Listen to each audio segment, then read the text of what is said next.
नमस्ते किसान भाइयों, कैसे हैं आप। आज हम लोग बात करेंगे ड्रिप इरिगेशन। जो तकनीक है वो फ़ायदेमंद तो है ही, लेकिन किसान भाई जब रेगुलर काम में लेते हैं तो किसान भाई सबसे बड़ी एक जो गलती करते हैं वो ये रखते हैं कि उसकी सफाई पे किसी प्रकार का ध्यान नहीं रखते। तो इस समस्या का निदान बताने के लिए मैं आज आपके सामने आया हूँ, क्योंकि बहुत से किसान भाई मेरे को व्हाट्सअप भी करते हैं और अपने इस पे यूट्यूब चैनल पे कई बार कमेंट लिखते हैं कि हमारी यही समस्या है, हम क्या करें। तो किसान भाइयों, इस समस्या का समाधान देखने के लिए कॉमनली मैं बताऊंगा, क्योंकि पानी में बहुत तरह के साल्ट होते हैं जो कि ड्रिप इरिगेशन के ड्रिपर के अंदर जम जाते हैं और लंबे टाइम तक यदि अपन सफाई नहीं करते हैं तो पानी के जो बूंदें गिरती हैं वो गिरना बंद हो जाती है। तो किसान भाइयों, उसके लिए क्या करेंगे, सबसे साधारण और आसान तरीका मैं बताता हूँ। वैसे तो पानी के पीएच पे डिपेंड करता है, लेकिन हम साधारणतः ये मानते हैं कि 2 लीटर पर बीघा का सल्फ्यूरिक एसिड या फॉस्फोरिक एसिड अपन डाल के सिस्टम में वेंचुरी की सहायता से अपन चलाएंगे उसमें। और जो ही अपन उसमें चलाएंगे तो क्या होगा, उस पूरे सिस्टम के जो ड्रिप इरिगेशन का मेन पाइपलाइन, सब मेन लाइन और जो नलियां हैं जिन्हें लेटरल कहते हैं, उनमें वो चला के अपन बंद कर देंगे।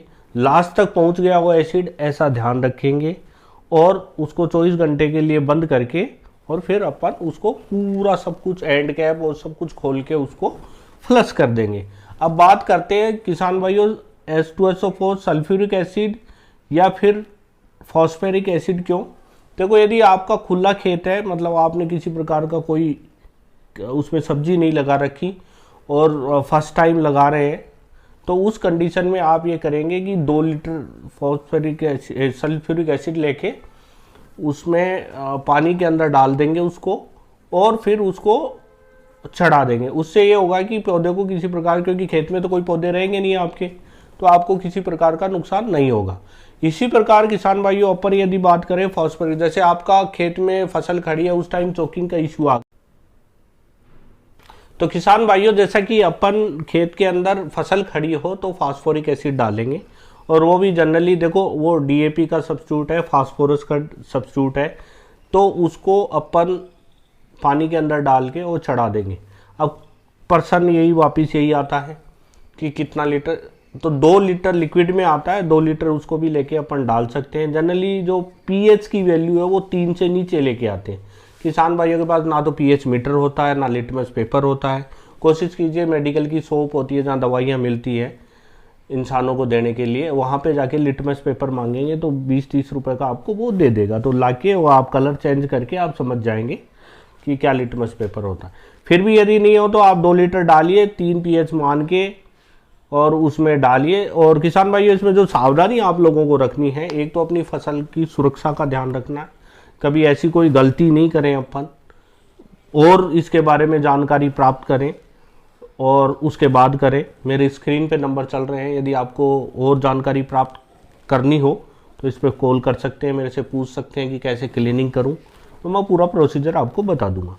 दूसरा, अपन खुद न जल जाएं, क्योंकि देखो एसिड का मामला है, रिस्क बहुत ज़्यादा होती है, एसिड को कैरी भी नहीं कर सकते, सरकार भी इस पर बैन लगा के रखती है, लेकिन अपना जैसे कृषि के यूज में है तो अपन इसको कहीं से जो केमिकल बनाते हैं वहाँ से अपन ले सकते हैं, बहुत ही सस्ता आता है। जैसा आपका सिस्टम 2-5 हेक्टेयर में लगा हुआ है तो अपन मान लेते हैं 2 से 5 लाख रुपए का है, फिर भी आप इसकी क्लीनिंग नहीं करते हैं, तो मेरा तो ये मानना है पर्सनली कि आप जैसे 6 महीने एक फसल में काम में लेते हैं तो फसल स्टार्ट होने से पहले और बाद में इसको साफ करके रखें, तो कम से कम भी ये 10 से 15 साल आराम से चल जाएगी। और जिस एरियो में मिट्टी की ज़्यादा प्रॉब्लम है वहाँ पे अच्छे फिल्टर लगाइए, बार बार चेक कीजिए कि इसमें मिट्टी तो नहीं जा रही, क्योंकि किसान भाइयों ड्रिप इरिगेशन सबसे महंगा वो है। यदि आपने सब्सिडी में भी लिया है ना, तो भी वो अब आप दोबारा लोगे तो 5 से 7 साल बाद आपको दोबारा सब्सिडी मिलेगी। तो ऐसी स्थिति में आपको अपने सिस्टम को सुरक्षित रखना बहुत महत्वपूर्ण हो जाता है। और किसान भाइयों, जैसा कि मैंने ये आपको ज्ञानवर्धन करने की कोशिश की कैसे अपने सिस्टम को डेवलप करें और जिससे कि लंबे टाइम तक ये ड्रिप इरिगेशन का काम चलता रहे, साथ में अन्य किसान भाई, यदि जो भी आप देख रहे हैं, यदि अन्य किसान भाइयों को भी यदि इसके बारे में जानकारी चाहिए तो आप उसको बताइए, ये वीडियो शेयर कीजिए, और किसी प्रकार की जानकारी हो तो मेरे को ज़रूर बताइए, जिससे कि मैं आपके साथ काम कर सकूं, आपको बता सकूं, समझा सकूं और किसान भाइयों को फ़ायदा मिल सके। तो धन्यवाद किसान भाइयों, फिर मिलते हैं नए वीडियो के साथ। Thank you.